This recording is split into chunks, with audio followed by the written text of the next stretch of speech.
From synagogue shootings in the United States to Christians imprisoned in Iran or China, Jews and Christians are under assault in today's world. You mostly have Jewish organizations fighting anti-Semitism, and then you have Christian groups that are fighting the persecution of Christians.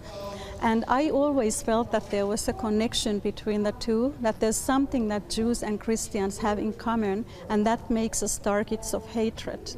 Hoping to bring the two forces together, Suzanne Kokkonen has launched Hope for Persecuted Peoples.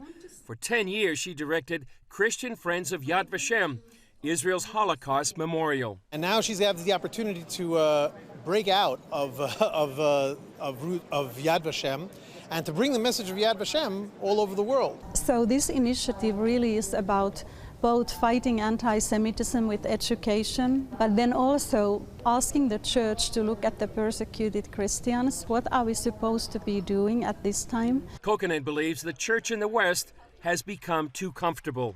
This has made us like sleeping beauties. At the same time in Africa, Asia, Middle East, and now Asia is especially rising as a major persecutor of Christians, and we have more or less ignored the suffering of these people. So it's kind of a divided church also in that way. And the Jewish organizations are reminding the church about the persecution of the Christians around the world.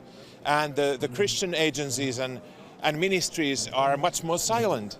And I don't think this is right. Kokkonen sees a solution by combining prayer and action. Prayer is the number one, but then also all of these governments that allow the persecution, they certainly are trading with us, and we should be influencing our parliaments, our politicians, our nations to take a stand for these persecuted people. The launch brought together Christians and Jewish leaders. It's a new day. We saw it the last 10 to 15 years. I think it's beautiful to see Jews and Christians coming together for a noble cause. And I think that's a common mission for us, Jews and Christians, and that's what we want to actually launch here today. Kokkonen also calls on the church to prepare and pray against the likely increase of persecution in the West. Chris Mitchell, CBN News, Jerusalem.